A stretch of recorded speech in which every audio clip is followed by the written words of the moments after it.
ये सुनी बोले गुरवत सुख पाई, पुण्य पुरत गम सुख छाई।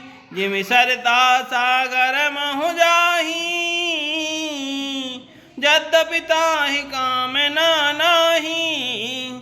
सब समाचार सुनकर और अत्यंत सुख पाकर गुरु बोले, पुण्यात्मा पुरुष के लिए पृथ्वी सुखों से छाई हुई है, जैसे नदियां समुद्र में जाती हैं, यद्यपि समुद्र को नदी की कामना नहीं होती।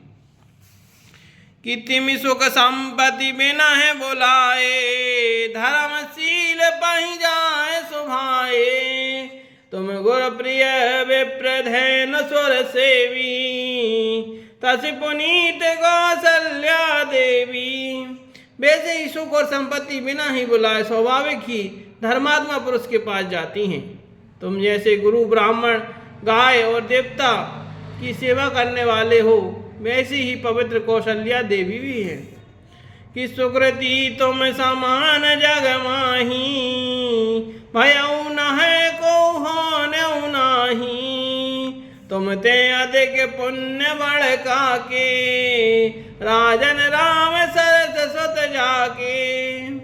तुम्हारे समान पुण्यात्मा जगत में न कोई हुआ है, ना है और न होने का ही है। हे राजन, तुमसे अधिक पुण्य और किसका होगा, जिसके राम सरी के पुत्र हैं। कि वीर विनीत धर्म व्रत धारी, गुण सागर पर बालक चारी। तुम कहूँ सर्व काल कल्याणा, सजहु वरात बजाए निशानम। और जिसके चारों बालक वीर विनम्र धर्म का व्रत धारण करने वाले और गुणों के सुंदर समुद्र हैं, तुम्हारे लिए सभी कालों में कल्याण है। अतएव डंका बजवाकर बारात सजाओ। चलहु वेग सुनि गुर वचन, भले नाथ सिरुनाय। भूपति गवने भवन तब, दूतन वासुदेवाय लखन सिया रामचंद्र शंकर हरि ओम। जय जय सिया राम श्री सीताराम।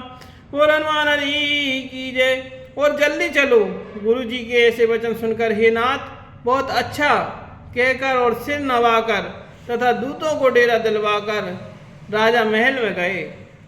कि राजा सब निवास बुलाई, जनक पत्रिका वाच सुनाई। सुन संदेश सकल हर सानी, अपर कथा सब भूप बखानी। राजा ने सारे रनिवास को बुलाकर जनक जी की पत्रिका वाचकर सुनाई। समाचार सुनकर सब रानियां हर्ष से भर गईं। राजा ने फिर दूसरी सब बातों का जो दूतों के मुख से सुनी थी वर्णन किया। कि प्रेम प्रफुल्लित राजा है रानी, मनहु सखिन सुन बार दीवानी। मुदिते आशीष देह गुर नारी, अति आनंद मगन महतारी। प्रेम में प्रफुल्लित हुई रानियां ऐसे सुशोभित हो रही हैं जैसे मोहिनी बादलों की गरज सुनकर प्रफुल्लित होती है। बड़ी बूढ़ी अथवा गुरुओं की स्त्रियां प्रसन्न होकर आशीर्वाद दे रही हैं। माताएं अत्यंत आनंद में मग्न हैं। इलह परस पर अति प्रिय पाती, हृदय जुड़ावे छाती। राम लखन के कीरत करनी, बारह बार भूप बर बरनी। उस अत्यंत प्रिय पत्रिका को आपस में लेकर सब हृदय से लगाकर छाती शीतल करती हैं। राजाओं में श्रेष्ठ दशरथ जी ने श्री राम लक्ष्मण जी की कीर्ति और करनी का बारंबार वर्णन किया।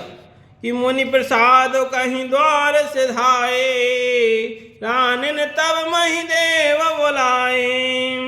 दिए दान आनंद समेता, चले विप्र बर आशीष देता।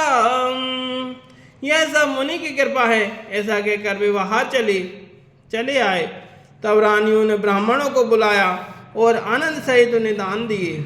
श्रेष्ठ ब्राह्मण आशीर्वाद देते हुए चले। नाम जाचक लिए हकार, दीन निछावर कोटि विधि। राम चिरजीवा सुत चार चक्रवर्ती दशरथ के। बोल रामायण मैया की जय। जय जय श्री सीता हरि ओम। फिर भिक्षुकों को बुलाकर करोड़ों प्रकार की निछावरें उनको दी। चक्रवर्ती महाराज दशरथ के चारों पुत्र चिरंजीवी हों।